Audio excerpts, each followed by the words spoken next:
Ever wonder why, despite all our advancements in technology and science, there's a vast expanse of our own planet that we barely know about? Believe it or not, over 80% of our oceans remain uncharted territory. It's as if we've got this massive aquatic playground in our backyard, and we've barely scratched the surface. Also, did you know that only about 7% of our oceans have a special tag called Marine Protected Areas, or MPAs? How come this colossal body of water that envelops most of our planet is also among the most vulnerable and misunderstood spaces in the universe? Pressure has a lot to do with it. Our deep ocean is a beast of a place with no visibility, freezing temperatures, and pressure that's so intense that in certain areas it would make you feel like you're having the weight of 50 jumbo jets on your body. No wonder we're having an easier time sending people into space than to the bottom of the ocean. The deeper you go into the waters, the more pressure piles up. But let's not forget we have tech on our side, right? Scientists now use these cool satellite technologies that track the color of the ocean to check how much phytoplankton is there, for example. Why is this important, you might ask? Because these little plant-like critters are actually pretty major players in our big blue oceans. In the grand scheme of things in the aquatic world, phytoplankton is like the bedrock of the ocean food chain. It gives life to almost everything, from the tiny zooplankton, which are animal-like microorganisms, to those colossal, magnificent whales. When these technologies first came around, satellites could get clear images of the ocean faster than a ship could take the same number of measurements in 10 years. But it's not all about looking at the ocean from space. Sometimes you gotta dive in there and see it for yourself. Thankfully, we've come a long way in ocean exploration tech, too. We've got things like floats and drifters that ride the ocean currents while collecting data, and a whole fleet of underwater vehicles, some of which are manned, some remote-controlled, and some even autonomous. Remember James Cameron, the guy who made the movie Titanic? He's super into exploring the ocean, and in 2012, he set a record by going down to the Mariana Trench in a vertical torpedo sub. He thinks there's nothing like being in the ocean and experiencing it firsthand. Other companies use a mix of technologies for their ocean explorations. It led them to discover amazing stuff like a deep-sea coral reef near Morocco, the only one still growing in the Mediterranean Sea. They've also discovered new species and documented ones previously thought to live only in the Atlantic. These efforts have convinced local authorities to declare some places as marine parks. As with most scientific areas, the road isn't without its bumps. These expeditions can cost quite a lot, and the lack of detailed maps and data only adds to the challenge. We can't always rely on bathymetric information, meaning the study of the ocean floor, because it's often not available. And that's the tricky part. We need to explore more to know more. But getting the funds for these kinds of projects can be tough when there are so many unknown variables. One particular company's explorations have helped protect nearly 4 million square miles of ocean so far. The data they collect during their expeditions is invaluable. It's used to identify new species, locate vulnerable habitats, and even show where threatened species are being overlooked. Their work helps dismiss excuses from local authorities who claim they lack the necessary information to establish more MPAs. The same company supports a goal known as 30 by 30, aiming to protect 30% of our oceans by 2030. It's a big target, and there's a long road ahead, but ongoing ocean exploration can provide the proof needed to keep more of our oceans safe. We also need to set aside areas for protection and research, even when we don't have all the facts just yet. On that note, some cool scientists have recently stumbled upon a gigantic and mysterious world beneath the Pacific Northwest coast's ocean floor. The best part is, this massive realm of life is pretty much cut off from the rest of the world above, making it like a secret underground club that only the best microbiologists have access to. Picture an active city. Except the city is microscopic cracks in the basalt rocks of our oceanic crust, and its residents are microbes. These tiny creatures aren't like you and me. they don't rely on sunlight or the organic products of land and water ecosystems for sustenance. Instead, they thrive on chemical reactions with rocks and seawater. Scientists call this type of life chemosynthetic, which sounds complicated, but it basically means life sustained by chemical reactions. While this sort of life has been found deep in mines and around seafloor hydrothermal vents, the scale at which these creatures are found under the oceanic crust is unprecedented. It might even be the most extensive ecosystem on Earth. A geomicrobiologist from Denmark was part of the team that made this discovery. He claimed that over 50% of our planet's surface is oceanic crust, which is an average of 4 miles thick. Imagine the size of this chemosynthetic party happening down there. This discovery didn't happen overnight. Since the 90s, scientists have found weird tiny holes in the basalt rocks that make up much of Earth's outer crust. They seem like they might have been made by bacteria, but hey, there was supposed to be no life there. I mean, imagine trying to survive in a place that's hot, deep, dark, dense, and mostly devoid of the organic compounds we need for life. Yet, here they are. In the following years, more pieces of the puzzle fell into place. Scientists found that the oceanic crusts had different conditions at the centers and edges. At the centers, rocks are jam-packed with energy-rich compounds that support these tiny life forms. But by the time they reach the edges, these chemicals are all gone. Fast forward to now, and it's time to put the puzzle together. A microbial ecologist from the University of North Carolina worked on this research and says we now have solid evidence of microbial life in the cracks and crevices of deep ocean basalt. The next question scientists asked was, how far does this life extend? Researchers collected samples of crust from a plate roughly 120 miles off of Washington's coast, drilling deep beneath the ocean's surface. What they found down there was remarkable. The life down there runs on a unique fuel, hydrogen. Yep, in the absence of sunlight, hydrogen provides the energy for all their biological processes. These microbes use hydrogen to transform carbon dioxide into organic matter. This matter and other byproducts, like methane, then fuel other organisms, creating a network of life. Of course, the life down there isn't as complex as the one we know up here. Scientists doubt there will be any multicellular life under the ocean because it's too hot and energy poor. But hey, who knows? This universe under our oceans still has a lot to reveal. This whole thing is significant for many reasons. First, it confirms that life can exist in places without oxygen, which changes our perspective on where we can find life. This makes us wonder if life could exist under similar conditions on other planets, where surface conditions might be too harsh. The implications on Earth are also profound. If a large portion of life exists in the oceanic crust, then our understanding of life on our own planet could be completely changed.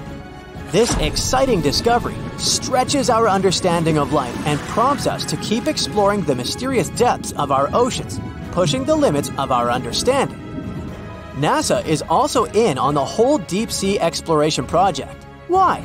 Shouldn't they be preoccupied with outer space? Because they're hoping to find hints about what the oceans on other planets might look like. NASA specialists are really hopeful that by unearthing underwater secrets, we can solve some of the big questions about space. Plus, they're testing some nifty equipment for future journeys across our solar system. For years, scientists have been struggling to explain bizarre sounds, some repeating, some heard only once, that come from the dark depths of the ocean. From bewildering hums to worrying bloops, the water transmits outlandish acoustic phenomena. One of these mysterious noises got named the upsweep. For the first time, this long train of sounds was registered in 1991 in the Pacific Ocean. One of the most unusual things about this signal is that it keeps changing, as if trying to confuse researchers even more. Like some unearthly howl, it varies from high to low frequencies and then back again, and you can hear it better in the spring and fall than in the winter and summer. Why the upsweep? It's simple. The sound travels from the bottom of the ocean towards its surface, as if sweeping up. Scientists do have a theory explaining this phenomenon: the activity of undersea volcanoes. Hot lava pouring into ice-cold ocean water could theoretically create such noises, but there's no proof found yet. Plus, the sound has been declining since 1991, even though it can still be detected. The bloop is the name given to an ultra-low frequency and incredibly powerful underwater sound that was recorded in 1997 by the U.S. National Oceanic and Atmospheric Administration. The bloop continued for approximately 1 minute. Having started from a low rumble, it gradually rose in frequency. It also kinda mimicked the noise created by marine animals, but its volume was so great that no living creature known to science could have made it. When the bloop occurred, underwater microphones managed to record it from a distance of 3,000 miles away. Rumor has it that the noise might have something to do with the fictional half-octopus monster Cthulhu, or some other colossal deep-water creature. But if you don't believe in monsters, science has another explanation: iceberg fracturing. The thing is that icequakes recorded in the Scotia Sea resemble the mysterious bloop a bit too much for it to be a coincidence. The whistle resembles this annoying sound when a kettle of boiling water is telling you it's time to make a cup of tea. But even though it may not be as blood-curdling as some other bizarre ocean sounds, it doesn't make it any less mysterious. Plus, the whistle is very elusive. In 1997, only one underwater microphone was able to pick it up, and therefore, researchers didn't manage to pinpoint the source of the noise. The most likely cause of the sound is an eruption of one of the submarine volcanoes. Have you ever heard of Julia? No, not your neighbor. I'm talking about this otherworldly sound. Listen to it. It was recorded in 1999 by the U.S. National Oceanic and Atmospheric Administration.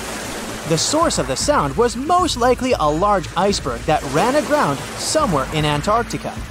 The sound was so loud that it was heard over a huge territory, and its duration was about 2 minutes and 43 seconds. Slow down. That's the name given to a sound recorded in 1997 in the equatorial Pacific Ocean.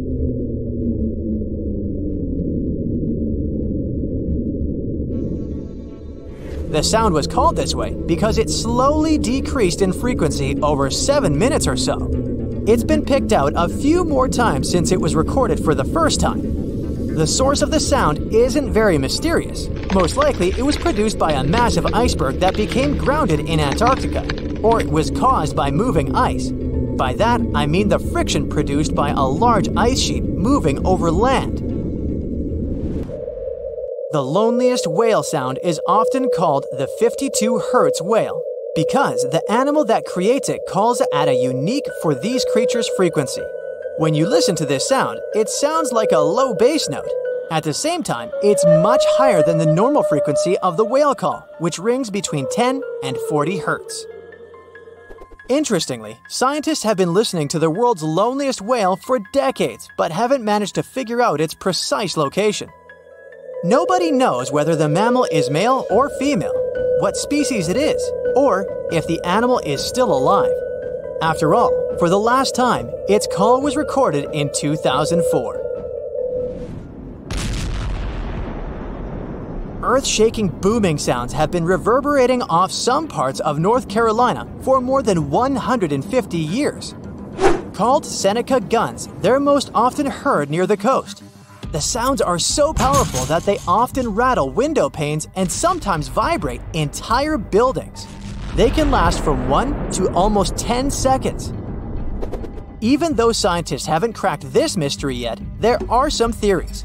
They range from earthquakes to severe distant storms and quarry blasts. But even though the ground trembles every time the phenomenon occurs, no seismic activity coincides with these events. So far, scientists have come to the conclusion that the mysterious sounds happen in the atmosphere, not on or under the surface of our planet. If this theory is true, bolides might be the answer. These extremely bright meteors often explode once they enter Earth's atmosphere. Or Seneca guns might be born in the ocean. Sometimes, when enormous waves collide far away from the shore, you can hear it, even if you're nowhere near the coast. Seneca guns are a type of skyquakes. You don't need to travel to a particular part of the world to hear one of those. Mysterious sonic booms ramble from the sky everywhere, from the US to India and Japan.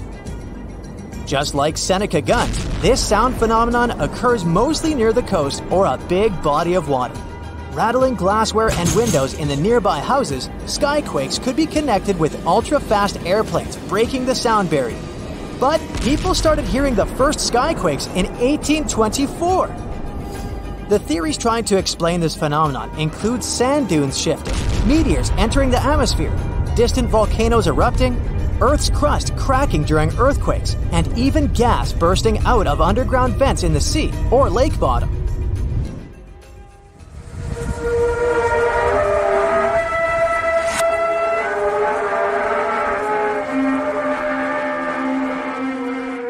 In different countries all over the world, people get paralyzed with fear after hearing otherworldly trumpet sounds that seem to be coming from the sky.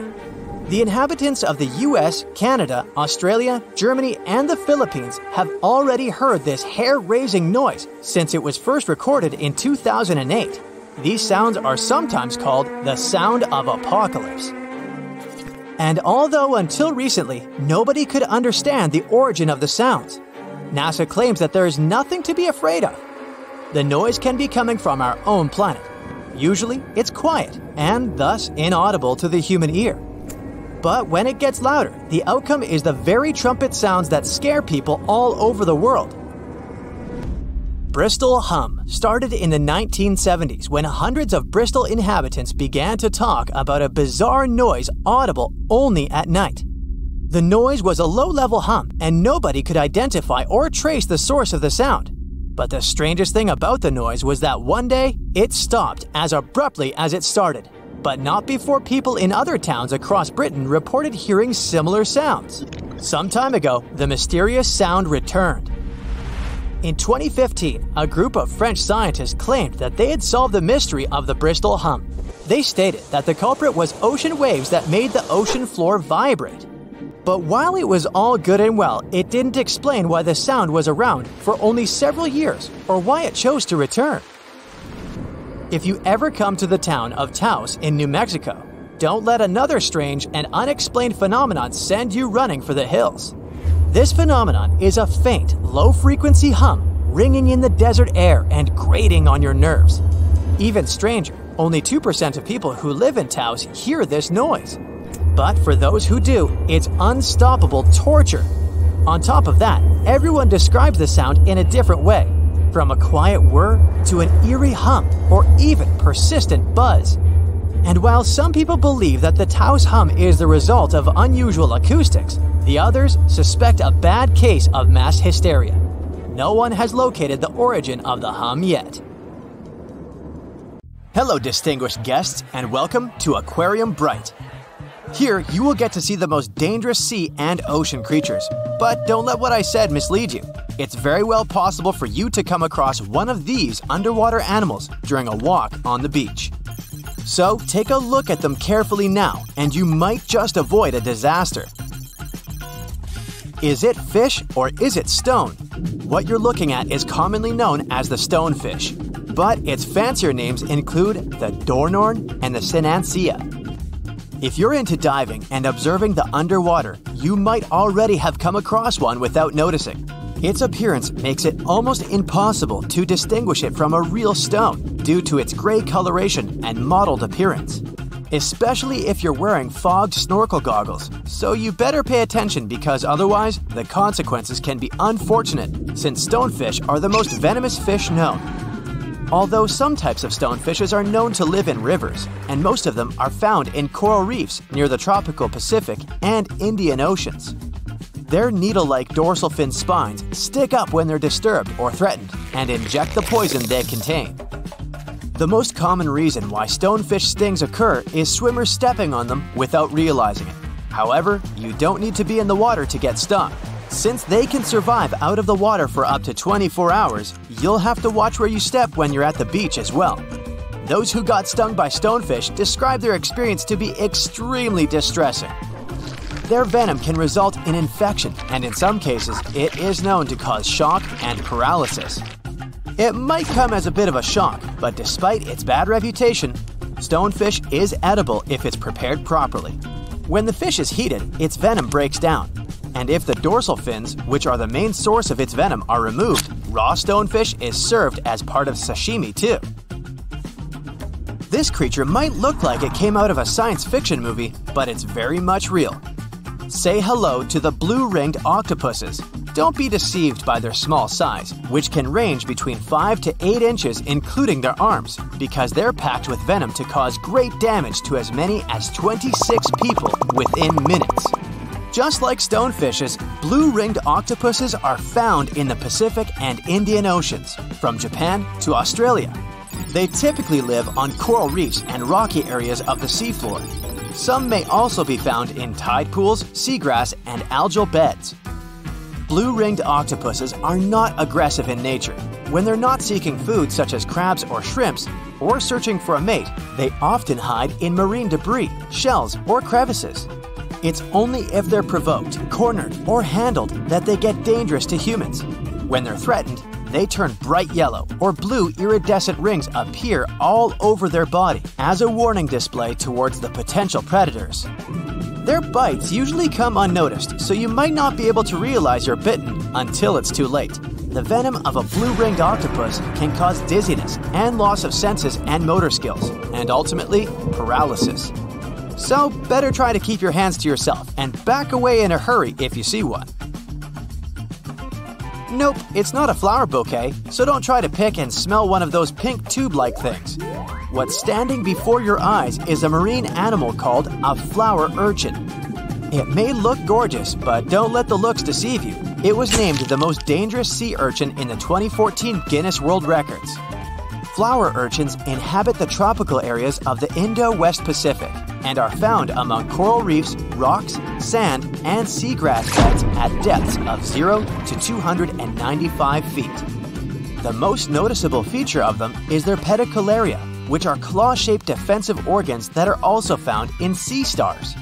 What makes flower urchins differ from any other sea urchin is the fact that their pedicularia is, as the name suggests, flower-like, and usually pinkish-white to yellowish-white in color, with a central purple dot.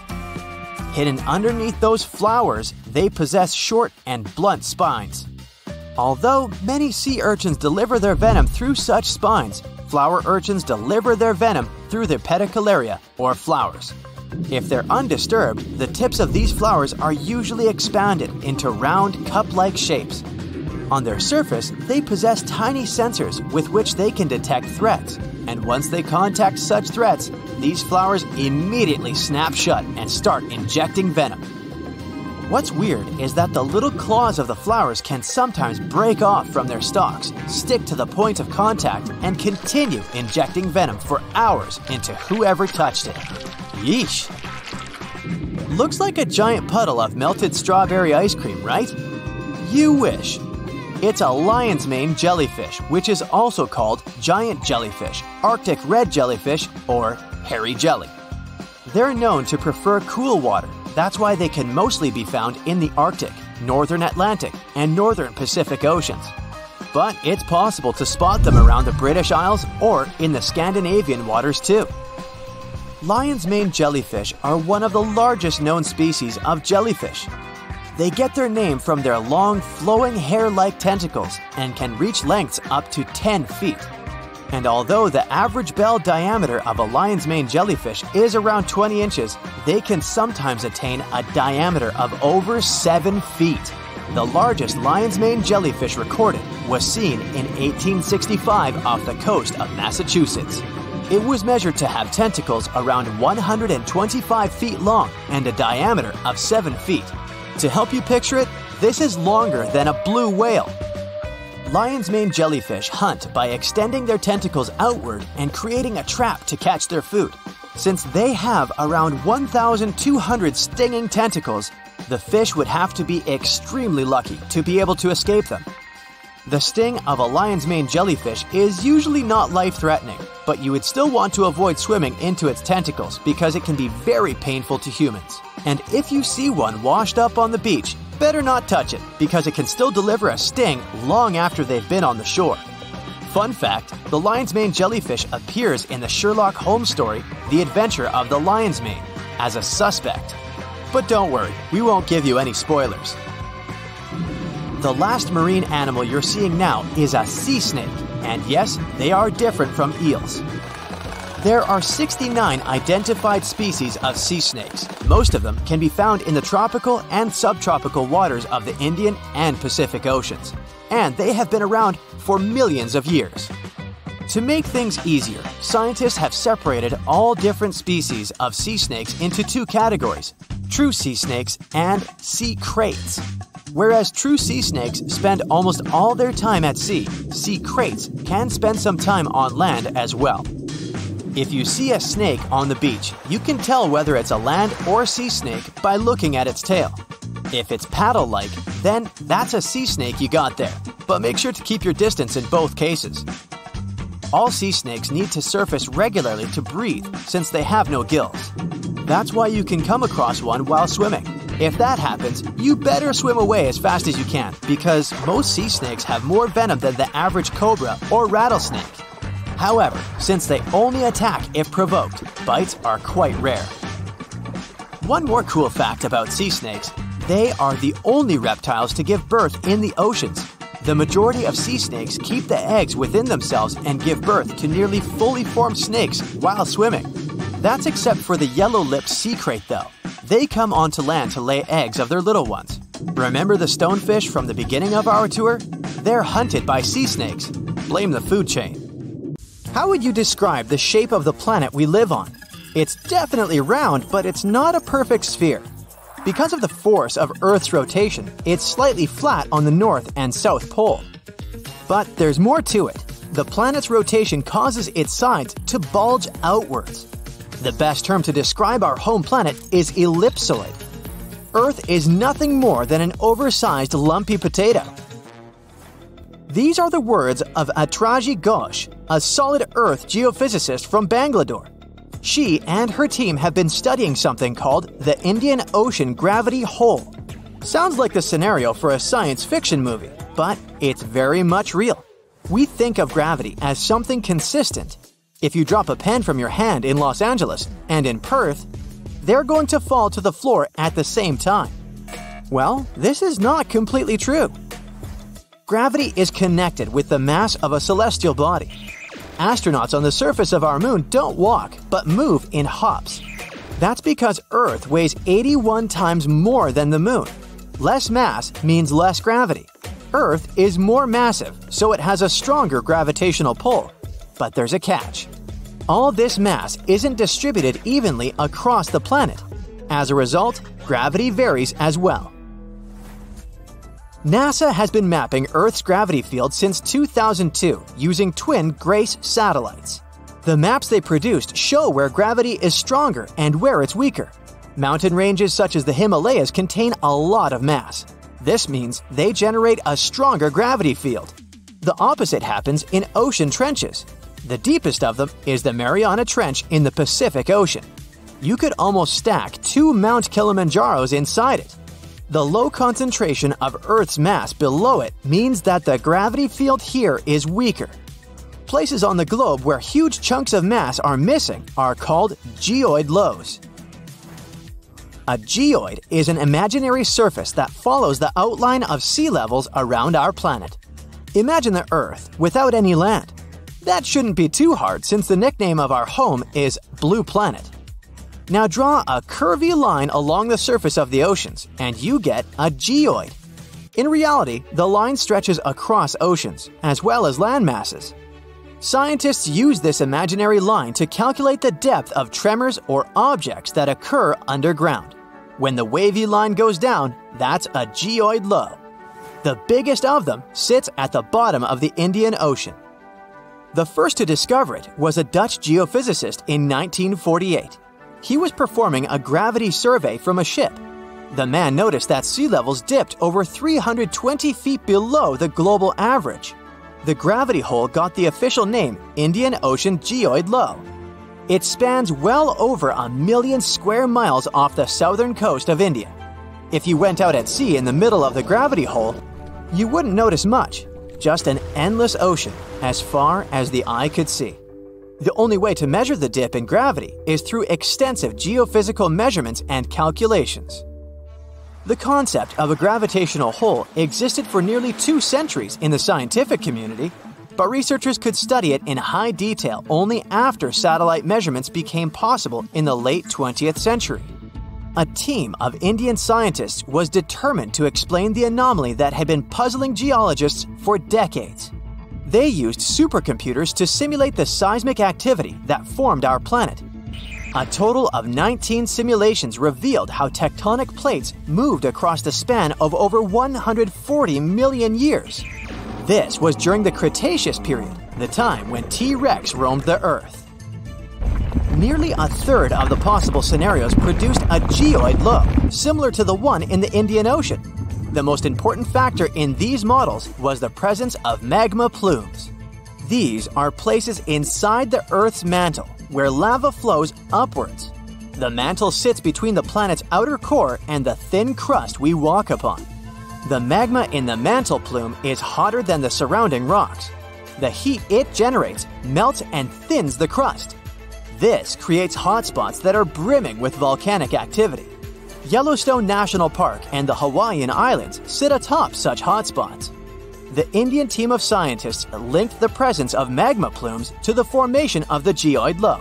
Their source was an ancient ocean that disappeared tens of millions of years ago. It was located where the Himalayan mountain range sits today. Evidence of this lie in the marine rocks researchers found on the world's tallest mountains. The oceans ceased to exist when India's landmass separated from the supercontinent called Gondwana. It drifted north and merged with the rest of the Asian continent. At the time, the Eurasian supercontinent was called Laurasia. The Indian tectonic plate went down inside the mantle. It ended up under the African continent. This landmass contained a lot of crystallized material, which was quite dense.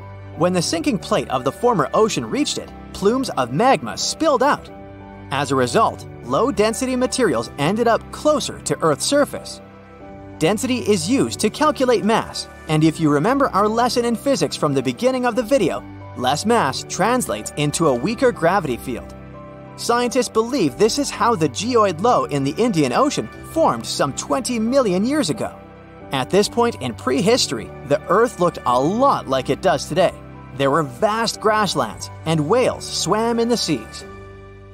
Geophysicists who created the computer model cannot tell for sure what will happen in the future. Ghosh thinks it's possible that the gravity hole in the Indian Ocean will remain in place for a long time. But plate movements can also cause the anomaly to fully disappear in the coming eons. Earth's tectonic plates are constantly shifting. They define the shape of our continents and oceans. Experts study plate movements to get a picture of how our world looked millions of years ago. However, telling Earth's geologic future is much more complex. The gravity hole in the Indian Ocean is the biggest, but it's not the only one in the world. Other areas with low gravity include the island of Cuba and the Bahamas. On the opposite side of the spectrum are the Philippines. Here, gravity is stronger than normal, but the poles are the places with the strongest pull to them. They are the closest to the center of the Earth.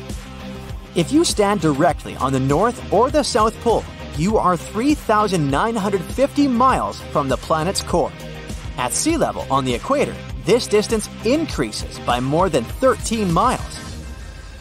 Earth's gravitational field also has an effect on your weight. At the equator, you weigh 1% less than you do on the poles.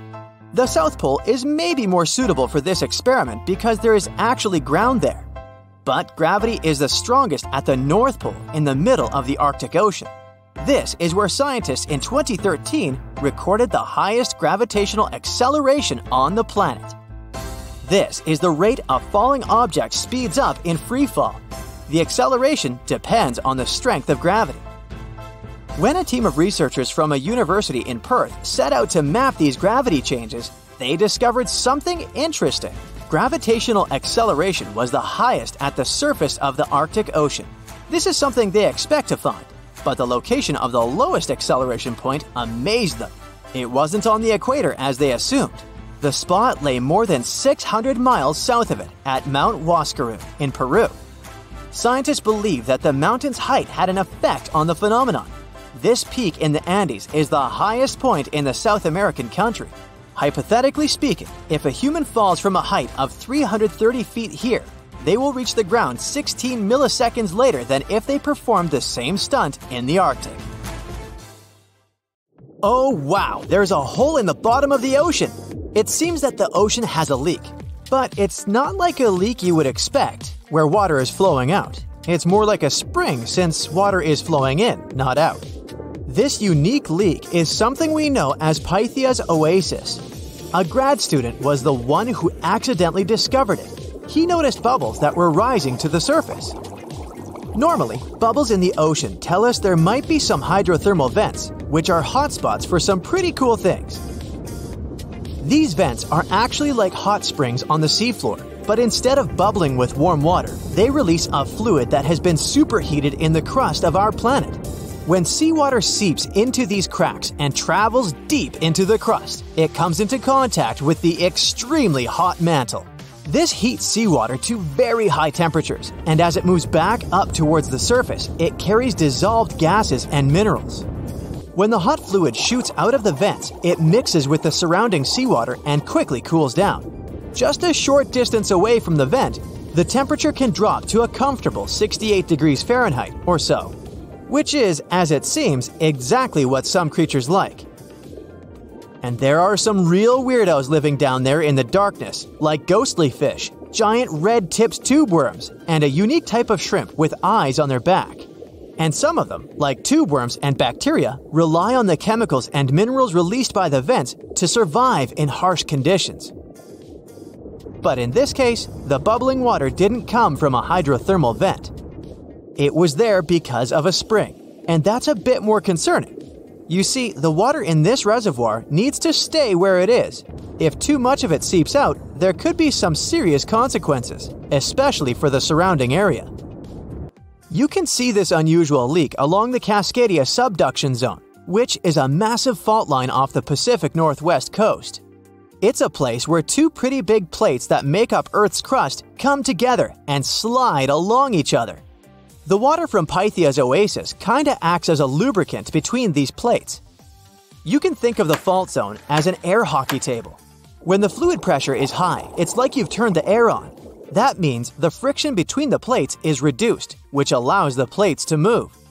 But if the fluid pressure is lower, the two plates can lock together, which then leads to the buildup of stress. Not that they'll feel bad.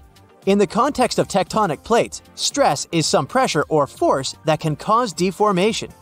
And if this stress starts to build up, at some point, it's gotta go somewhere. When it's too much, it can trigger earthquakes and most likely, not small ones. For example, a release of stress in the Cascadia subduction zone could lead to a magnitude 9 earthquake. For comparison, the biggest earthquake we've ever recorded happened in Chile in 1960, and it had a magnitude of 9.5. The damage was enormous. So we hope the water will stay in its reservoir and keep maintaining the delicate balance between the tectonic plates. We've explored only 5% of the ocean.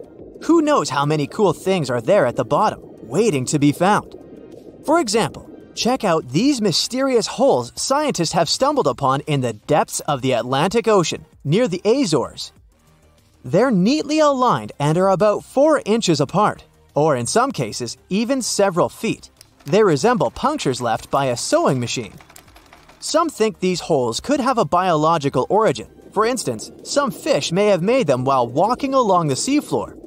Others believe we could be looking at something that's human-made, maybe left by a spiked tire. Of course, such holes are perfect for making up stories about creatures from other planets who allegedly made them. Or maybe even legendary monsters, like that one from Loch Ness. It's definitely hard to explain such symmetry of the holes, But one deep-sea biologist offered a pretty good explanation.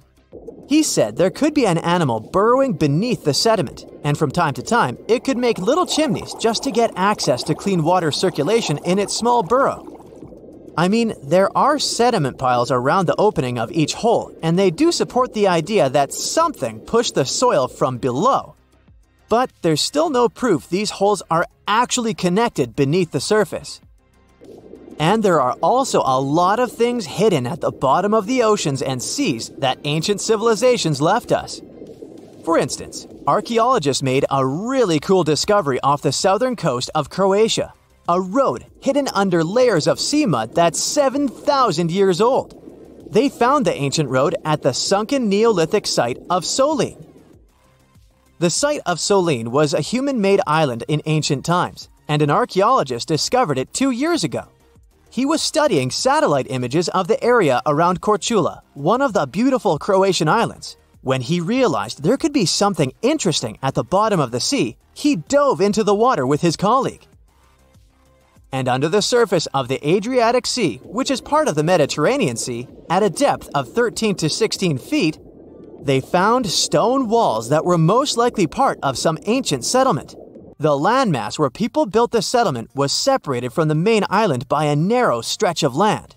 Luckily, this area is protected from big waves by the surrounding islands, so the site remained relatively well preserved. It's now hidden beneath the surface of the sea and covered in mud. But it's so exciting to imagine how people walked on that road nearly 7,000 years ago, visiting nearby settlements. If you want to see the weirdest creatures, you can always head to the bottom of the sea. Actually, scientists have determined there could be more than 30 potentially new species at the bottom of the Pacific Ocean. They've collected them using their remote-controlled vehicle. That's a big step because until recently, they could only study such creatures through photographs. I'm talking about segmented worms, different types of coral, some invertebrates similar to centipedes, and many others. But there are also many old freaky creatures that we already know about that look like they came from sci-fi movies. Red octopus, blobfish. Okay, this one kinda looks normal until you raise it to the surface. The goblin shark, Sloane's viperfish, zombie worms. Ugh. Yeah, I hear ya. Let's move on. The seafloor hides things from space, too. There are traces of rare forms of plutonium and iron at the bottom of the Pacific Ocean. And what's awesome is that all this has come from space. These radioactive materials probably formed during some kind of cataclysmic event in space and eventually made their way out to our beautiful home planet. And this extraterrestrial debris most likely appeared on Earth within the past 10 million years. After it fell to the Pacific Ocean and settled at a depth of almost a mile, it became part of all those layers of rock down there. Plutonium is especially exciting for scientists. I mean, only tiny amounts of it have been found, hundreds of atoms maybe.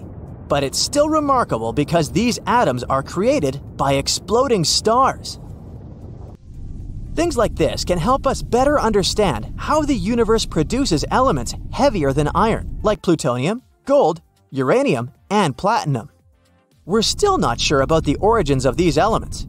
For a long time, scientists believed that supernovae, which is when a star comes to its end in a fabulous explosion, were responsible for creating these heavy elements.